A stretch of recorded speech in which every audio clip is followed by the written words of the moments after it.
Al Jefferson gets healthy, yes. I think they definitely could. I think if they... My thought would be maybe like Jefferson, Williams. Yeah, Marvin. Or Marvin Williams for Whiteside and maybe somebody like Nick Roberts. Maybe a draft pick from the Hornets, too. Yeah. The thing about the Miami trading Hassan is they're going to have to give up players like Josh McRoberts and Chris Anderson and Luol Deng to make it work. Because and they're going to need, compensation for that back too. Right. So I mean, you get Al Jefferson, you get Marvin Williams. I think that's very fair for both sides. If of course a pick is thrown. If Hassan gets moved before the deadline, though, I will be surprised. I mean, it depends on the stage. It depends on the situation that the Heat are in, because right now they're in 8th place, which is probably not where they want to be at this time of the year. I think they'll make a move though, because if not, they're just going to lose Hassan at the end of the year. They're going to lose him. They're going to lose Hassan. They're going to lose Hassan. You got to think, if they do not win this year, then they blew it with Hassan Whiteside. There's no reason to keep him, because you know that he's not going to stay. Yeah, he wants that money. He wants the money. He's definitely going to look at these teams with free agency, and he's going to pick the best team to win at that point, or the team that gives him the most money. Probably he'll get a couple max offers from some desperate teams. True. Jeff Teague also in the names in the rumor mill today. Jeff Teague, possible trade to the Utah Jazz.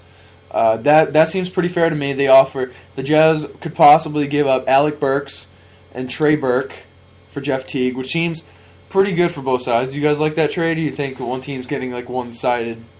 Read you the fantasy expert, so why don't you break that down? Oh, well, I think I definitely think Atlanta wins that side of the trade, but at the same time, they win it right now. But definitely, I think Teague has more potential to go off and do better things out in Utah than Burks or Burke could come in and do in Atlanta, just because they're not going to get nearly as many minutes. Right, true. As and Teague's going to come. Schroeder also is projected to be the starting point guard after this deal.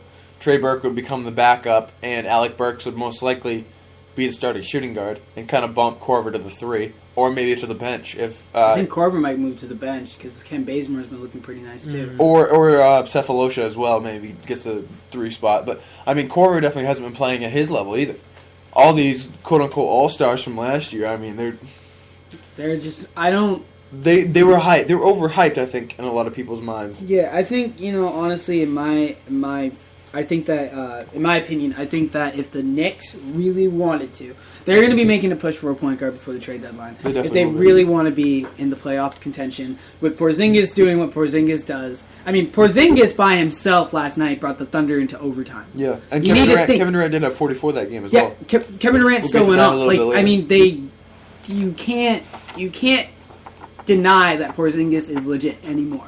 You really can't. When you're going up against 2 of the starters in the All-Star team, and you bring them into overtime, I mean, the only other team. I mean, then again, you have to remember. We do have to remember that Orlando Magic also brought the Magic into overtime. True, but that was also the beginning of the year. That isn't, when teams are trying to crunch time. It's just, everyone's kind of just going out and showing what they can do. So, with that serious game in mind and everything, I think that the Knicks are like, you know what? I think we're ready. I think we're ready to make that push. It's Melo's time to shine.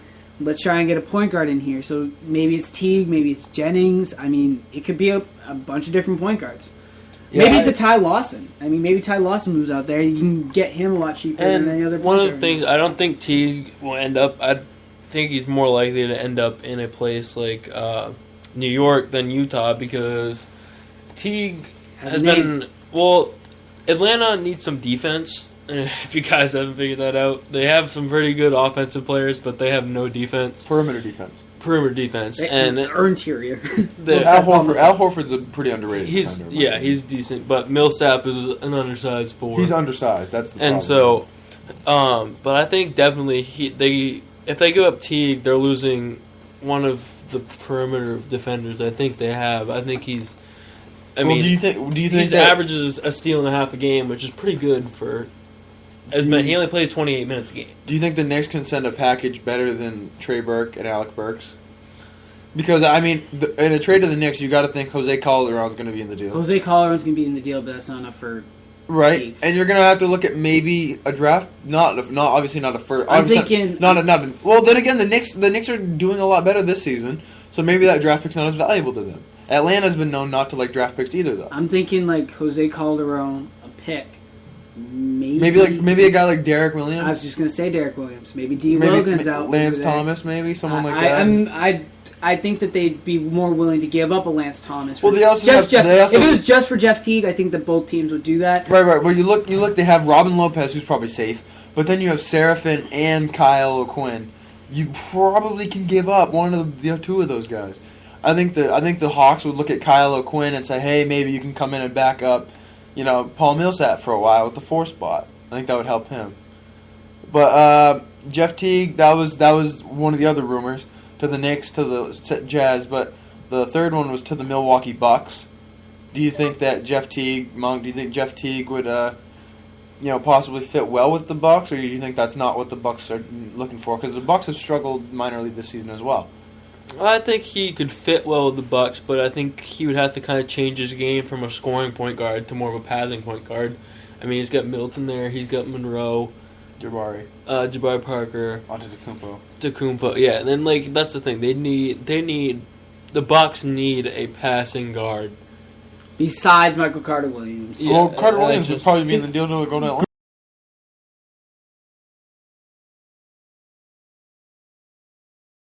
Think about that too when you're looking at these trades. I mean, you look and you got to wonder who they're going to throw in the deal. The Bucks. I don't think the Bucks and the. Do they even have who's their back?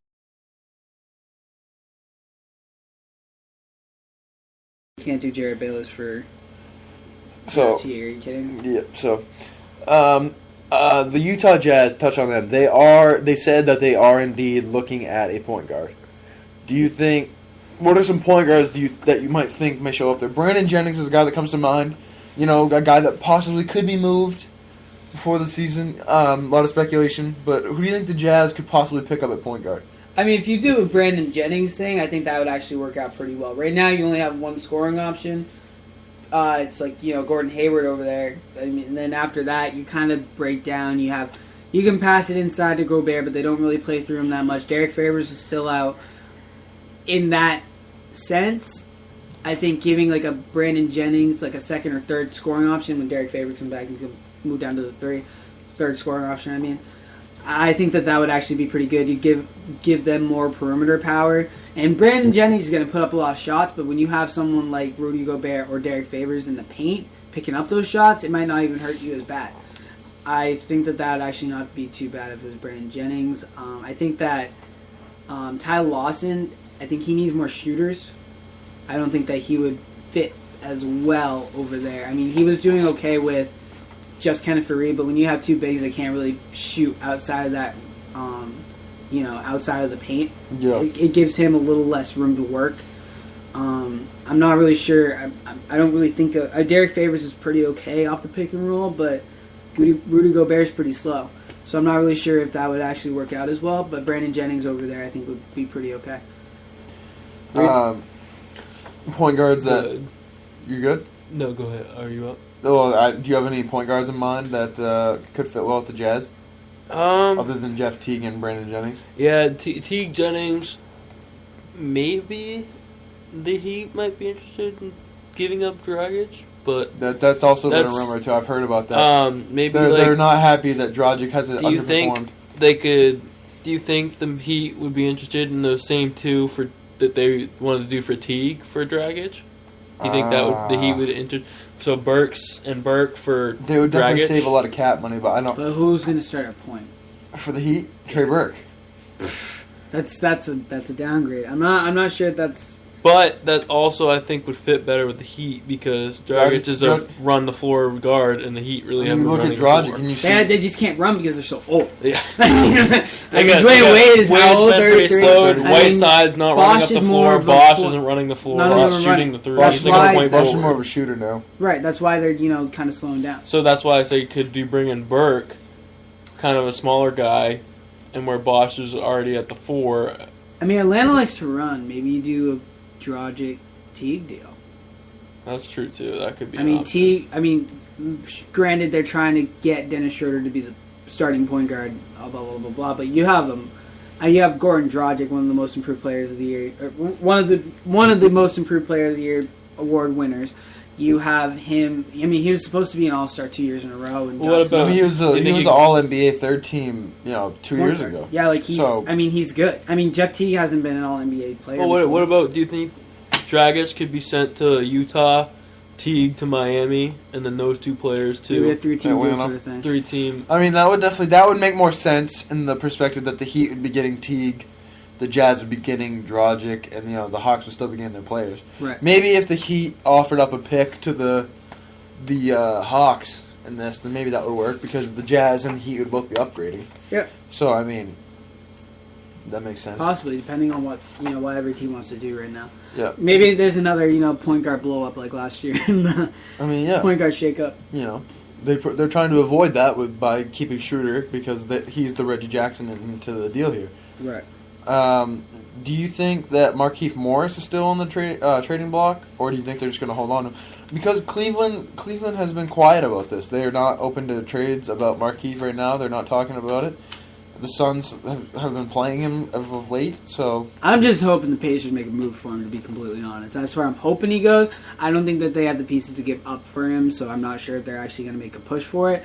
But Markieff Morris, I mean, people need to remember that. This guy's legit. Marcus Morris was the not-so-good twin out of those two.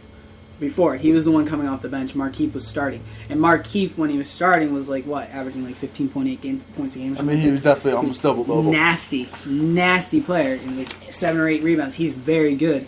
Good small forward, power forward, can shoot the three. When he's happy with his team, he's a little more, he's a lot, he can be a little, the problem with him is he needs to go to a place where he needs leadership to tell him to calm down, because he gets in altercations a lot, especially when he was with his brother, and right now he's immature. He doesn't have the attitude. He has the talent, but he doesn't have the attitude. What's more likely, Markieff Morris to Cleveland or Markieff Morris to Detroit in a trade for Brandon Jennings? Because there's been a lot of rumors of Brandon Jennings going to the Suns and starting for them, and then while Bledsoe's out, maybe they keep Jennings and get rid of Bledsoe. Because I honestly think that if the Suns got Jennings and Brandon Knight in the backcourt, I think they could definitely flip Bledsoe for a better small forward or better maybe power forward. Possibly. They look locked up at the center position with Landon Chandler. Maybe they trade him for Julius Randle. After this, they could junior guy comes maybe out. they trade. They go to the Lakers and get Randle and maybe a point maybe Jordan Clarkson. That would be nice. So you can flip Bledsoe like that and then have D'Angelo and Bledsoe together. I mean, definitely a possibility, but not too many. Not too many people talking about the Lakers right now. No one really cares right now. Most of the Laker fans are just happy with what Kobe's done and are kind of doing the farewell tour. So let them do that. Let them get their pick. Hopefully they get a Ben Simmons, and then we'll be all set. I mean, yeah, the Lakers definitely. Ben Simmons would help them. Yeah. So definitely. Do you guys want to do a quick rookie report? Porzingis! I mean, Porzingis has been nice. Miles Turner's been Miles Turner. I have to say, nice. I'm still Towns upset. good. Okafor good one. Obviously, Towns, Okafor, Porzingis have been nice. The bigs, it's the bigs. It's the young Every bigs. big out of this draft has been nice. Kaminsky at times. Kaminsky's coming up. At times. When he plays. He's getting better. Portis at times. When he plays. Yeah. When they play. When these players play. Justice Winslow. He's not bad. He's been doing. Who is the most likely member to be a bust out of let's say the lottery? Out of the lottery? Moutier, you think? Over D'Angelo? I think it's Emmanuel Moutier. I think if the Lakers could redo it, they'd rather have Moutier than D'Angelo. D'Angelo Russell. He's not in the lottery. D'Angelo Russell is only 19 years old, and he's having time, and he has time with Kobe. Who does Moutier have time with right now? I mean, Moutier. He has time with a Kenneth Farid. And but Moutier's got the keys to the house. I mean, he has the keys to the house, but so does Moutier once, or so does D'Angelo Russell once. Maybe Kobe retired. The only way that's going to happen is if Byron Scott starts to like him a little more. Yeah, I mean, he's just young and immature, and I think Byron Scott needs more mature players. All right, so you're saying Moutier is the bust? I think it's Moutier. I think it's Kaminsky. Think it's Frank? Frank Kaminsky definitely has some bust potential. He has bust potential. I don't know if he's the actual bust though. All right, thanks for tuning into the Ballers NBA Talk episode 8, and I'll get you next time. Peace.